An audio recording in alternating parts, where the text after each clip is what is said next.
Então, estamos aqui para o segundo dia de leitura das Cartas de Cristo, e a gente sempre começa com a prece que está nas próprias cartas, na página 312 do e-book. E aqui, então, a nossa colega Hilda vai iniciar, e eu estou compartilhando aqui a página que tem a prece. Então,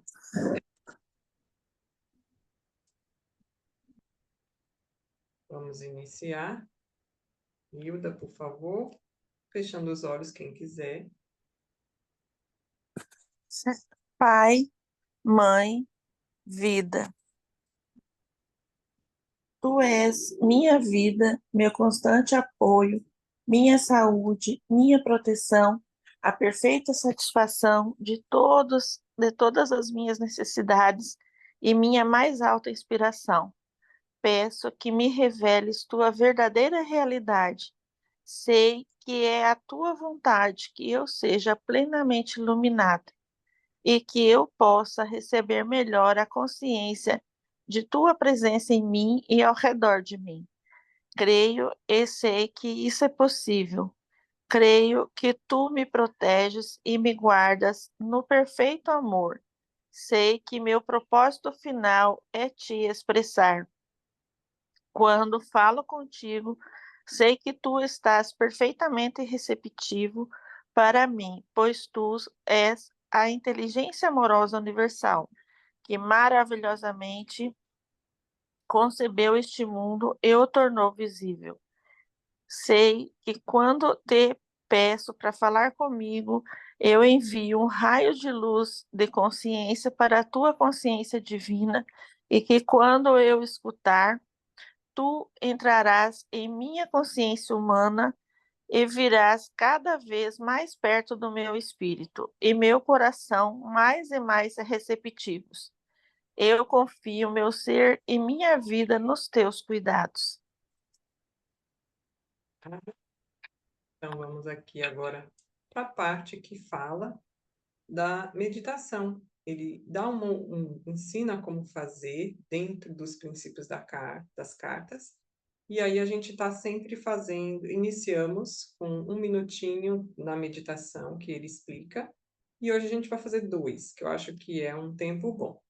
Vou compartilhar então a página que tem esse momento que ele fala um pouquinho, né, de como meditar, e aí a gente também entra no tempo da meditação já. Então, nossa colega Mary vai ler para nós. Vou compartilhar aqui a página que já está separadinha. E aí, Mary, fica à vontade. É bem esse trechinho aqui, como meditar.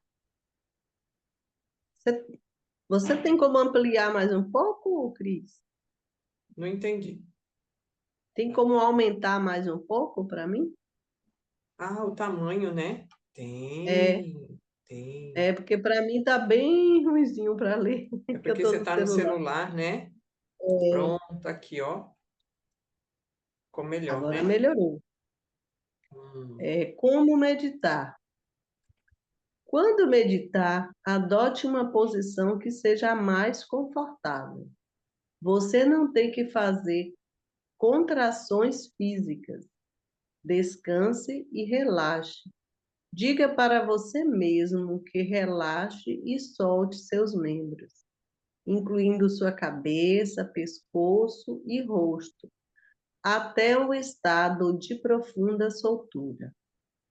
Quero imprimir em você a ideia de que a meditação deve ser, finalmente, tão simples quanto desligar para o sono. O propósito da meditação é o de habilitar a sua consciência inteira a se mover para além das fronteiras do intelecto e da razão. Há mestres que dirão que para você imaginar o que quer que seja que diga para imaginar. Você pode estar seguro de que isso não o ajudará a ir a nenhuma parte além dos novos reinos imaginativos de seus próprios processos de pensamento. O que você alcançará com esse método de meditar será o alívio dos pensamentos e da tensão que suas pressões egóicas estão criando para você. Não, não, peraí, no mundo da imaginação, o ego pode ou não estar adormecido. Isso. Tá bom aqui, só para a gente fazer nossa meditação com essa consciência. Que o importante é a gente fazer só um momento assim de quietude mesmo. Quietude. A gente vai fechar os olhos, né? Relaxar o que a gente pode aqui Bota um sentadinho. pouquinho E vamos. dentro. Mary, agora já pode desligar o seu microfone, por favor. Aí a gente Desculpa aqui. vai. Tá bom. A gente já vai começar a meditação de 2 minutinhos com a orientação que é já das cartas. Relaxar o corpo, como Mary leu, e, fechando os olhos, elevar o olho para as sobrancelhas, centro das sobrancelhas, e ficar prestando atenção na respiração. Então, é muito mais simples do que a gente já viu. Não imagina, não precisa imaginar. Apenas quietar mente, pensamentos, emoções, só aquietar. Então, vou pegar o cronômetro aqui e pedir para vocês fecharem os olhos agora. É o nosso exercício semanal de meditar como as cartas nos ensinam. Então, respira fundo agora, vocês que estão com o olhinho fechado. E eleva os olhos para o centro da sobrancelha e vai prestando atenção só na sua respiração. E fica no seu silêncio agora, começando.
Bem, respira fundo, abre os olhos devagar. Foram 2 minutos de vazio interior. E eu sei que não é fácil, mas a gente está toda vez agora buscando. E em casa vocês também podem fazer. Agora, a gente começa com a leitura, que eu já vou colocar aqui a página, da onde a gente parou para agora, que é bem no início das cartas. Nós estamos indo não longa leitura, né, não tempo demasiado, porque a gente não está com pressa.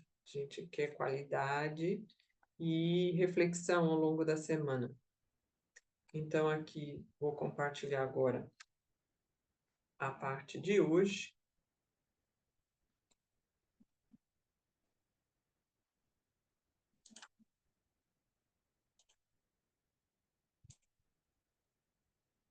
Quem vai ler para nós é Isabela.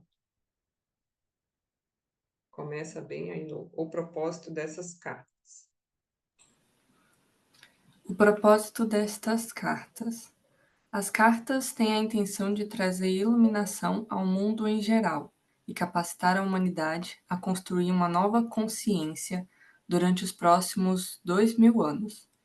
Estas cartas são a semente da futura evolução espiritual da humanidade. Observe bem.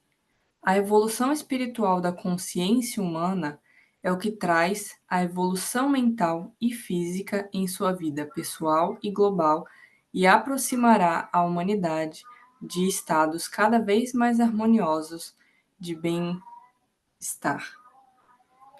Se é difícil acreditar nisso, então reflita a respeito dos últimos 2000 anos e veja o que se tem realizado desde a última vez em que falei diretamente com as pessoas. Tem havido uma tendência de evolução gradual em direção ao amor fraternal que eu costumava pregar ao povo judeu. Quando eu caminhava pela Terra, não havia organizações humanitárias como existem hoje. A ambição, a cobiça e a autogratificação eram comportamentos considerados normais. Havia pouco amor fraternal, mesmo entre os judeus, para os quais os profetas, durante gerações, haviam dito que amassem a seus semelhantes como a eles mesmos.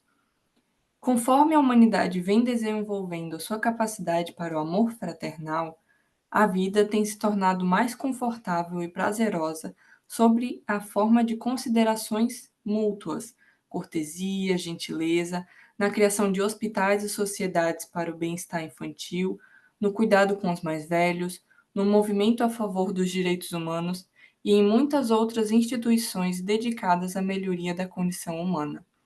Tudo isso tem brotado nos corações e nas mentes daqueles que, sinceramente, levaram em consideração minhas primeiras palavras ditas na Palestina, as quais impulsionaram as pessoas para o amor fraternal e a compaixão pelos seus semelhantes.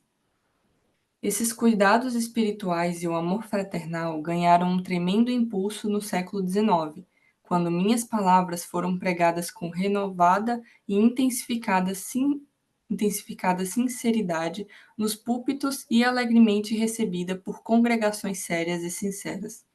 Os pregadores e as congregações, naquela época, já haviam se espalhado pelo mundo todo, em cada continente. O sábado era considerado um dia de descanso e os pensamentos da maioria do povo cristão se elevavam para contemplar o poder de Deus. Tal suspensão mundial dos deveres e ocupações normais permitiu uma elevação do pensamento consciente, de 24 horas de duração, em direção ao poder criativo divino, criando uma constante e poderosa consciência humana divina, que dava suporte e se entrelaçava às vidas humanas.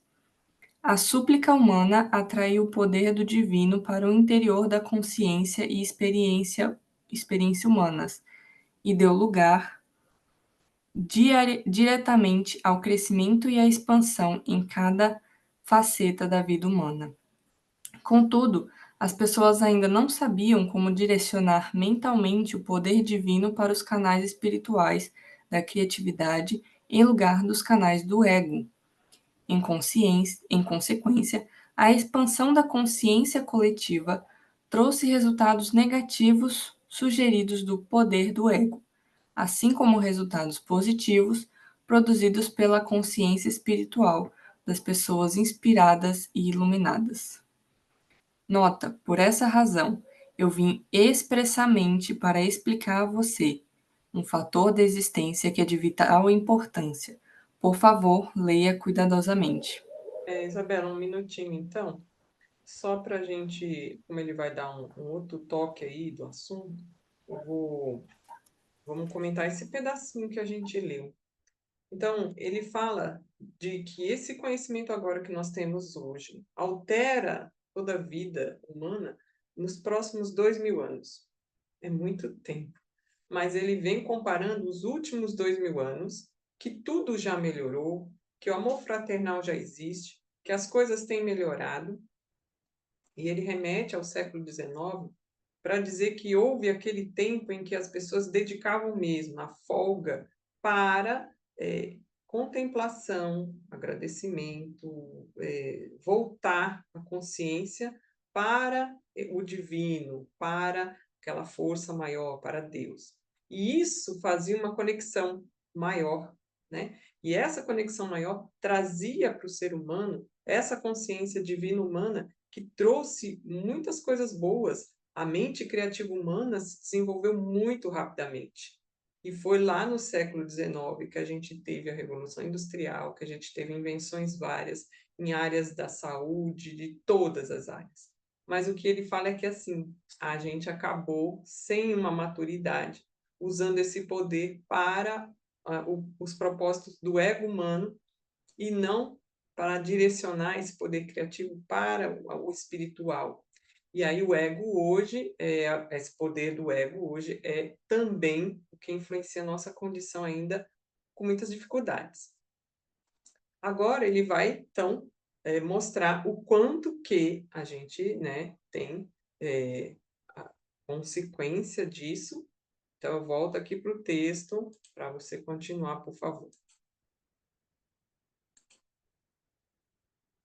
Anota, né? Deixa eu aumentar aqui onde você vai ler agora.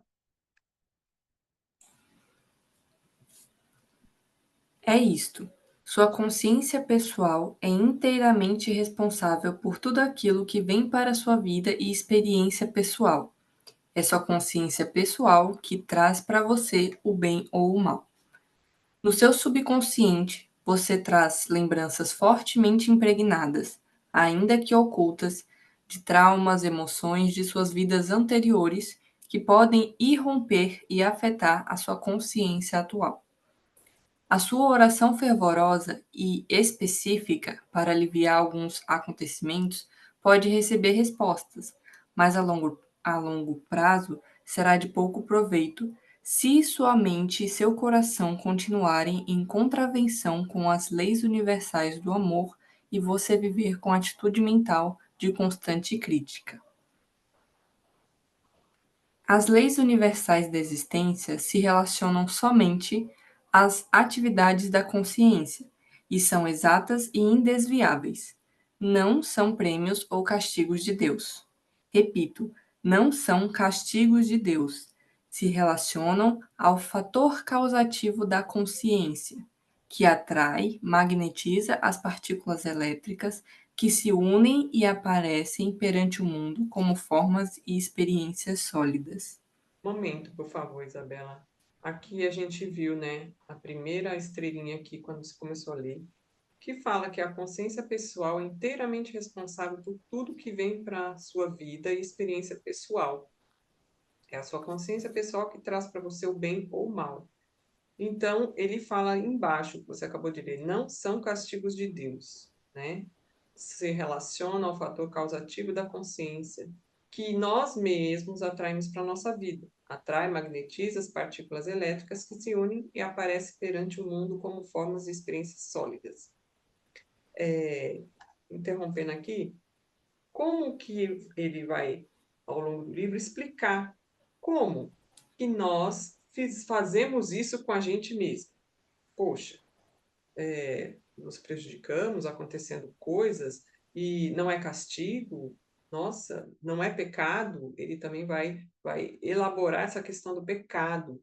Por isso que é importante esse iniciozinho, é bom que a gente volte. E ele fala aqui também das questões que a gente, além de ter essa responsabilidade, a gente tem aqui no segundo asterisco, no seu subconsciente, ou seja, aquilo que não está na nossa consciência, mas que está em nós, você traz lembranças fortemente impregnadas, ainda que ocultas, de traumas, emoções de sua ou suas vidas anteriores, que podem irromper e afetar a sua consciência atual. Então, nós vamos passar coisas que a gente não quer e que parece que não criamos, mas criamos. E não estamos sabendo, nem lembrando, porque às vezes nem veio dessa vida atual, né? Só que ele fala do poder da prece, que a gente já sabia, mas que esse poder da prece precisa estar conectado com uma mudança de comportamento que às vezes a pessoa nem sabe por onde mudar. Então, aqui eu vejo que nas cartas ele dá o direcionamento. Como fazer para que não só uma prece seja ouvida, mas toda uma vida seja mais harmoniosa, conectada com o divino. Então, ele é, esse livro, um guia para nos tornar mestres de nós mesmos realmente. Então, por favor, Isabela, termina essa parte. Nota: às vezes as pessoas fazem um contato poderoso com a realidade divina, que está dentro e por trás de toda a criação, por meio da oração. Ela responde e sua atividade se revela num curto espaço de tempo como uma melhoria necessária dentro da vida da pessoa, dentro da vida pessoal ou nacional. E as pessoas podem exclamar: é um milagre, mas, com o passar do tempo, o estado da consciência pessoal ou nacional voltará a reafirmar-se nas suas experiências e reproduzirá os mesmos efeitos negativos anteriores na saúde e nas atividades. Você não pode efetuar mudanças permanentes na sua vida a menos que você mude sua consciência. Portanto, as pessoas devem rezar e esforçar-se a todo momento para alcançar o amor incondicional. Obrigado. Por hoje é só até aqui mesmo. Interrompendo aqui, a gente vê pelo esse pedacinho o quanto que a oração é importante e que tomar consciência de quem somos através de nossa história também e buscar nessas ferramentas que a gente consegue entender cadê nossos traumas, nossos esquemas mentais e emocionais que temos e que vêm até de outras vidas que nos limitam, nos travam e que nos fazem viver aquelas situações que nos limitam mesmo e que acaba sendo da nossa maneira de expressar mais do mesmo e às vezes muita coisa que nos traz infelicidade. E aí nós vamos ver que ele explica muito bem esses esquemas e por que que eles existem, nós vamos ver logo à frente. Mas ele fala também das leis da existência, só que ele não falou que leis são essas. Ele vai falar das leis, uma por uma, que são 9, na página 37. E aqui nós estamos na página 20. Então, eu vou citar essas leis para que a gente tenha uma ideia, né? Porque elas são leis óbvias, nem pareciam que eram leis universais do universo. Mas são 9, que é: tudo que é vivo sempre cresce. Tudo evolui, não vai ficar parado. Desde o germinar de uma semente, do crescimento dos seres e da nossa próprio crescimento de consciência. Então, tudo que é vivo sempre cresce. E ele vai falar que uma das leis divinas e irrevogáveis é alimentação e nutrição. Todos os seres vivos são alimentados e nutridos por Deus, que ele chama de consciência divina, mente criativa divina, e ele vai explicar também por que que ele não fala mais a palavra Deus dentro no livro. Depois que ele falar por que que ele não vai usar mais a palavra no livro, aí ele começa a falar a consciência divina, pai, mãe, vida, como está na prece, né? Mas ele fala que alimentação e nutrição é oferecido, é do divino estar oferecendo à sua criação tudo isso. A cura, né? O corpo humano é um resumo de tudo isso, porque a gente tem as células que recebem o alimento, seleciona o que entra, o que sai, e depois que processa, elimina. Isso é nutrição, alimentação, crescimento, né? Multiplicação celular. Ele fala da cura, da proteção, nosso sistema imunológico, nossa pele. Ele fala do conforto, a satisfação, a proteção e a satisfação das necessidades. Então, nós temos tudo o que a gente precisa para ter nossas necessidades satisfeitas. né? E não só no ser humano, em todos os seres, né? Nós temos o que é necessário, a nutrição, as nossas unhas, as sobrancelhas, tudo é pensado para que a gente fique mais confortável. Nada é por nada. Fala da sobrevivência, quer dizer, cada um procura a sua espécie, se multiplica, e a nutrição entra nessa multiplicação de cada espécie quando, por exemplo, nos mamíferos, o bebê nasce, tem o leite materno, ou se não é um mamífero, também tem a proteção da mãe por aquele tempo.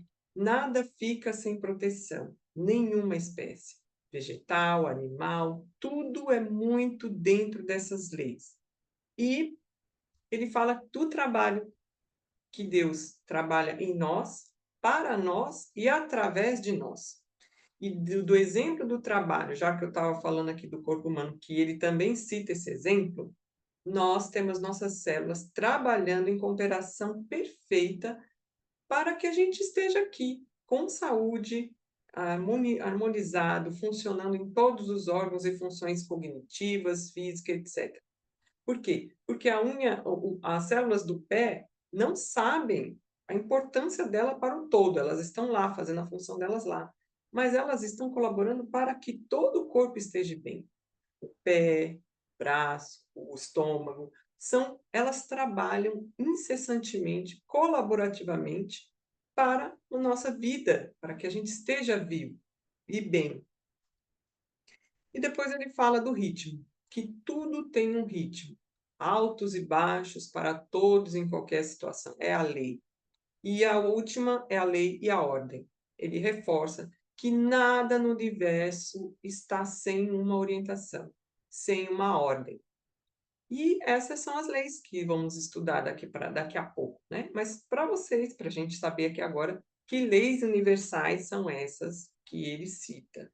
E ele fala que as leis universais da existência se relacionam somente às atividades da consciência, que foi que Isabela leu, e são exatas e indesviáveis. Não são prêmios ou castigos de Deus, ou seja, ela é para todos.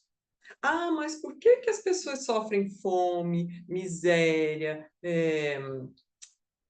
doença? Ah, foi essa questão que Jesus, né, foi correr atrás e descobriu no deserto que a questão dele era essa, né? Ele vai colocar.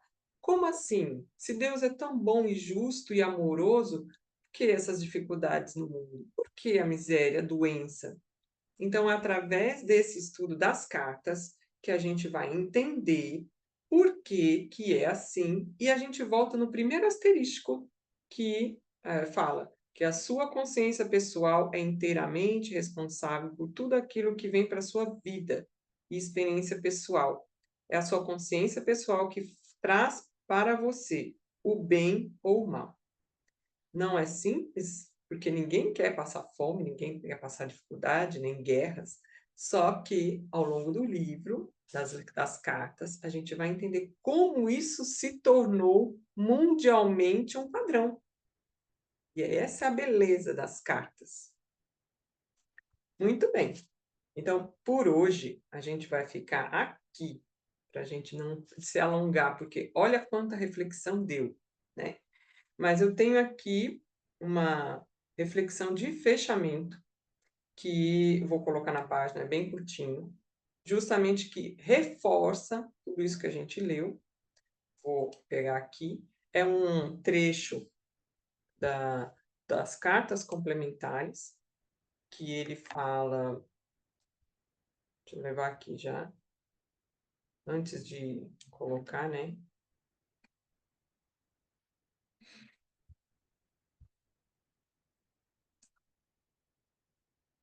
Antes de colocar para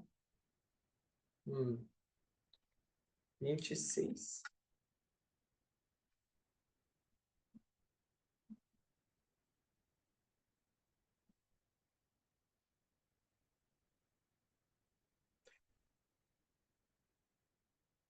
Vou compartilhar esse último pedacinho para a gente poder encerrar.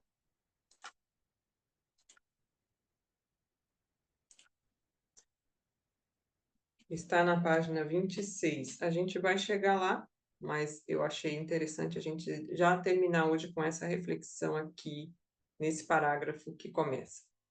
Quando a verdadeira natureza do ser for completamente entendida, a humanidade avançará para o próximo grau de evolução espiritual e porá em movimento uma nova e abençoada forma de esforço humano e de expressão pessoal.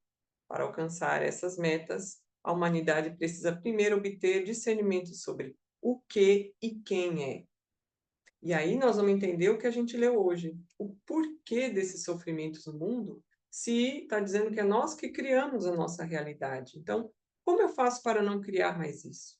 Então, nós temos que voltar o pensamento para esse conhecimento, o que e quem somos. Uma nova e importante questão já está se apresentando para a consciência das pessoas. Quem é você realmente? Por trás da fachada que se apresenta ao mundo. O que é preciso para alguém ser autêntico? É essa a pergunta. Quem é você realmente? Que é respondida em cada nível do seu ser nessas páginas. E se você puder aceitar como guia para a sua vida cotidiana tudo o que eu compreendi durante a minha experiência de 6 semanas no deserto, você também finalmente se tornará íntegro e verdadeiro. Assim como eu me tornei íntegro e verdadeiro antes de começar meu ministério de cura e de ensinamento.